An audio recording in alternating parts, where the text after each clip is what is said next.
Good morning, everyone, and welcome to my Mornings with Sue show. It's Friday. Happy Friday. I hope you guys are ready for the weekend, and I hope you are enjoying your job so much that you don't have to look forward to the to the weekend. Today I will answer a question I've got from somebody. I got a question from the Thetford dog walker about pack walking. So pack walking is a whole another story in itself. Usually when I talk about dog walking, it's more about like one-on-one. Happy Friday. It's more about one-on-one kind of dog walking, like individual dog walking. But there is, of course, pack walking out there, and there are plenty of people that are doing pack walking. But first, I want to talk about that certain things you should first bring with you, certain qualifications in order to even consider offering pack walking. So first, you should definitely be very, very knowledgeable about dog behavior. So when you bring one dog from one client together with another dog from another client, you should spot the signs if they're going to gel, if they're kind of overly excited, if they don't like each other potentially. There's just so many factors that you should be very well trained in spotting to actually match those dogs up. So if you're literally just starting and you always owned your own dog, you always called your own dog your own child, and you're literally just starting off in the dog walking field and you have no other kind of experience, I would recommend not to do that, because it's just too much of, like, you're just not knowledgeable enough unless you read a lot of books or you attend courses and really get yourself acquainted with the very subtle signs of animal dog behavior. And also you should, if you consider doing pack walking, I personally think you should know the dogs very well, because then you kind of know, are they kind of more laid back dogs? What triggers them? What are they happy with? So know the dogs very well. Also, if you don't know all of this, or if you just get into it without actually knowing dog behavior, if you don't know the dogs, first of all, most important, you want to make sure that the dogs are comfortable, that the dogs are safe, because you actually could introduce one dog with another dog who is potentially jealous or is potentially aggressive, and it puts the other dog at harm. And even the dog that's aggressive, it could be put at harm, of course. So always make sure that you're offering services, not just, of course, we're here to make money. And I always say, like, I would always say that you're in the business to make money. It's not just to be around pets, right? It's just a very nice side effect that you're actually doing what you really enjoy. But you are having this business to make money, and ideally a lot of money. And that's why I'm here. So, but with that being said, just because pack walking brings you potentially quicker money in, quicker money in, don't do it just because of that. Really have those pre requirements kind of met before you even think about that.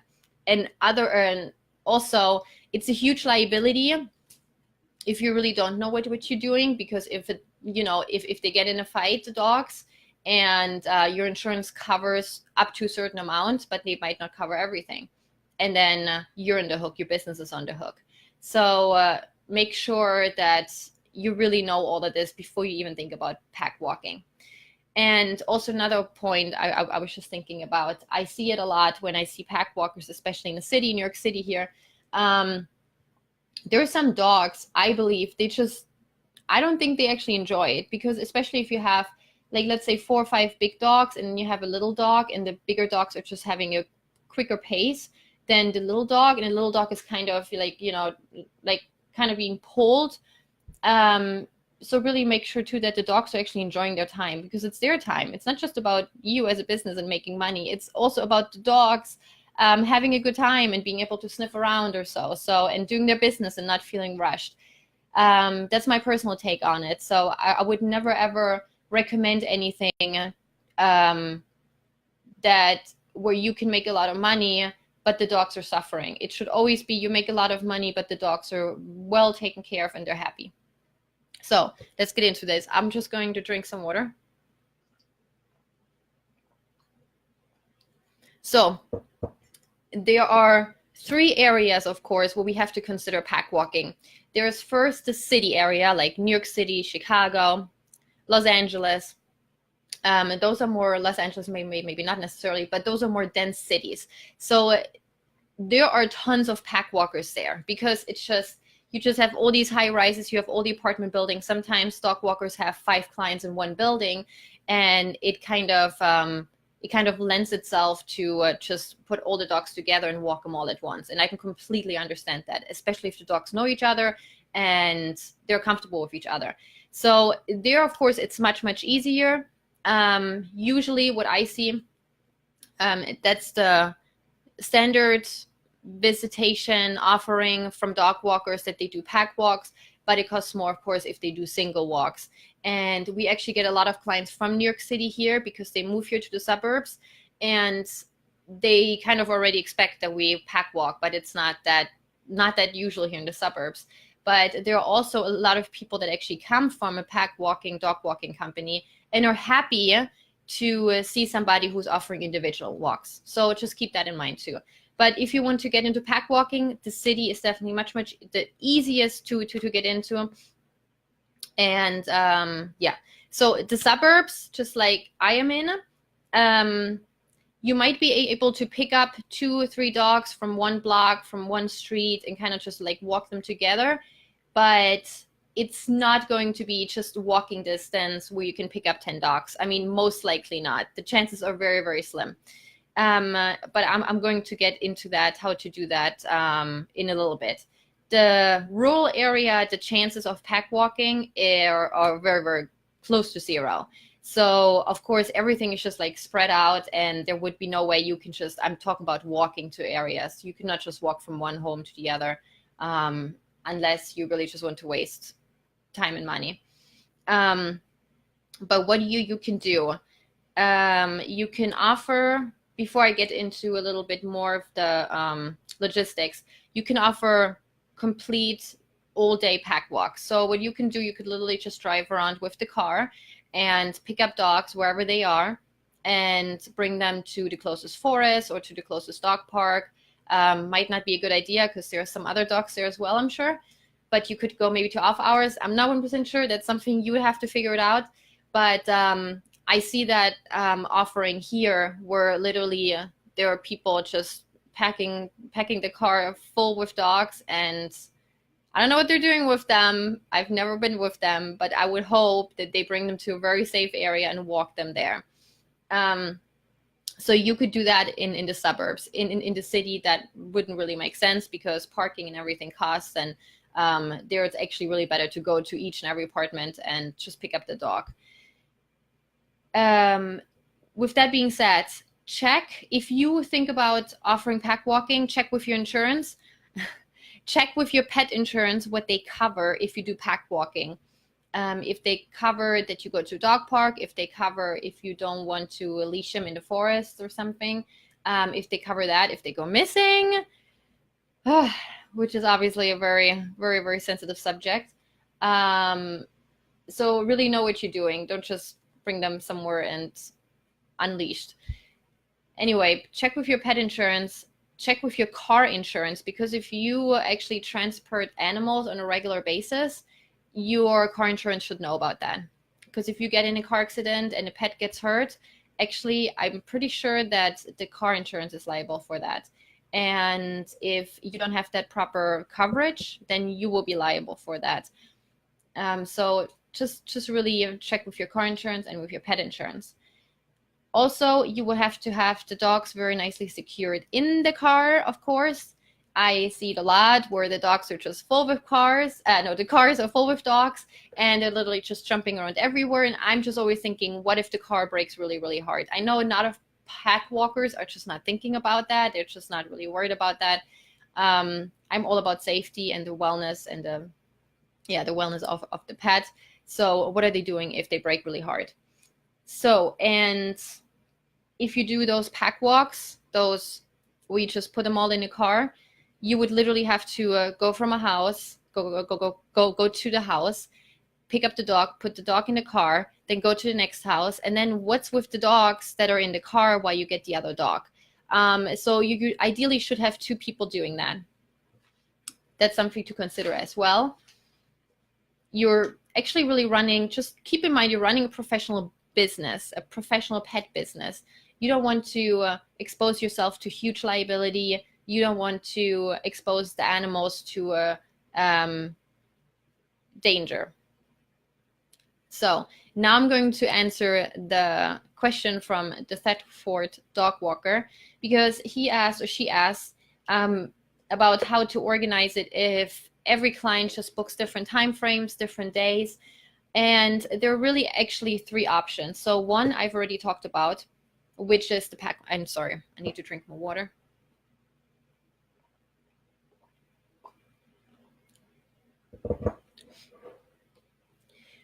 So one option I've already talked about, the pack walk, is where you just like the whole pack walk day, where you just put them all in a car, and whichever client wants to participate. You can do it here where you offer that, and you take on occasional clients as well as full-time clients, meaning Monday through Friday, and then you just see who wants to do it.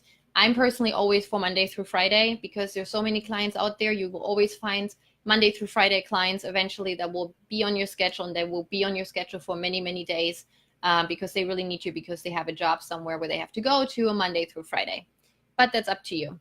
And then you can also do where you offer pack walk days. So like, let's say if you really want to offer pack walks, but you want to offer Monday through Friday, maybe just like regular walks, but then you do on a weekend, like Saturday, Sunday, or just Saturday, do a whole day. And it's kind of like a big adventure. It could be even priced, it could always be priced more, but it could be priced more. So the client kind of knows that the dog is out of the house for a whole day almost, and you literally just pack up all the dogs and go to the closest park or the forest. Also, another option is if you are in a city area or even in a suburban area, and every client is just booking here and there and wants different time frames. Remember what I said yesterday, it's your business, and it's not just about what the client wants, but what your business and you need. So just like I said already, you can tell the client, we only offer Monday through Friday dog walking. And in that case, if you only want to offer pack walking, that's fine, offer pack walking. And the time frame is between 10 and 2 or 11 and 3, like midday walks. And if you, what I personally always say, if you have a certain preference, like towards the beginning or the end, that's completely fine. But I'm not taking an answer of like, I want to have my dog walked at 12 p.m. or between 12 and 12:30 p.m. That's just not happening. That's just not my ideal client. So be sure you know your ideal client and what your business really needs, because you want to scale eventually. And if everybody just wants their certain time frames and is upset if you come 10 minutes later, it will not work for a real bigger dog walking business. And also what you can do is to take on all the clients you want. If you really just want to take on right now because you're not really established, you're just taking on all the clients that are coming, so on an occasional basis too. You can get them acquainted with some other dogs in the neighborhood. And if they happen to book at the same time, the clients, then you could just walk them together. You can adjust the price accordingly if the clients are okay with it. And if not, then you just walk them individually. So that's another option. And also what I wanted to say is,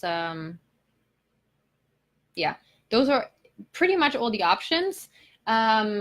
So whenever something is not right in your business, don't say, okay, the clients only want this, the clients only want that. I mean, I'm telling you, you only need like 10, 15 really good clients to be super successful if you price your services right, if you have your business set up right in regards to marketing. So you want to offer something eventually where you can make yourself replaceable. So you have to think long-term too. So if you are a company then known for pack walking, would you trust another employee to do that job for you? And I know there are so many dog walkers that are just saying, oh, I just love doing it, I'm just going to do it by myself. I don't need anybody else, or I don't trust anybody else, then you know what? You actually have to just grow. You just have to get out of your comfort zone, learn how to trust people, learn how to spot the right people. Because if you, I mean, tomorrow, anybody could be diagnosed with some kind of crazy disease, or you could sprain your ankle, or you could lift something and your back gives out, right? Anything could happen. You have to just, you're an adult now, you have to think about making a living. If you have a family, if you have a partner, you want to make sure that, of course, that you bring in money as well, and you bring in not just money, but like wealth eventually. So think about this long term as well. Think about offering something that makes it super easy for your company to scale.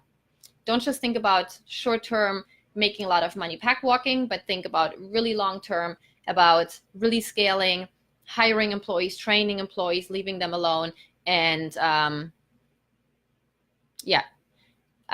Michael just brought up a very important point. You can sell your business if you don't trust someone to run it for you. Exactly. And there are always people, like that's what, and I'm going to go into this in another Mornings with Sue, but you are replaceable. You're replaceable really anywhere in business, at least. Not, I hope not in your family life, but in your business life. So you're very replaceable, and you should be replaceable, and you would want to be replaceable. Because eventually you want to go on vacation, but you still want to run the business. You don't want to run, you don't want to shut the business down for 2 weeks or 3 weeks or 4 weeks. And if there's an emergency, you just want to pack up and go and trust your employees. And eventually you might want to sell your business. So make sure you actually offer something that you can scale with, and you're not chained to your business, please. So I'm going to leave this on that note right here. It's Friday, so I'm not going to do Mornings with Sue now on Saturday, Sunday. Of course, I only do it Monday through Friday. So I will see you back on Monday, and I hope you have a wonderful day. Enjoy. I believe spring started yesterday. It's not showing here so much, but I hope it's showing wherever you are. And let me know if you have any questions. DM me, comment, like, share. I appreciate it all. And have a wonderful day. Take care, guys.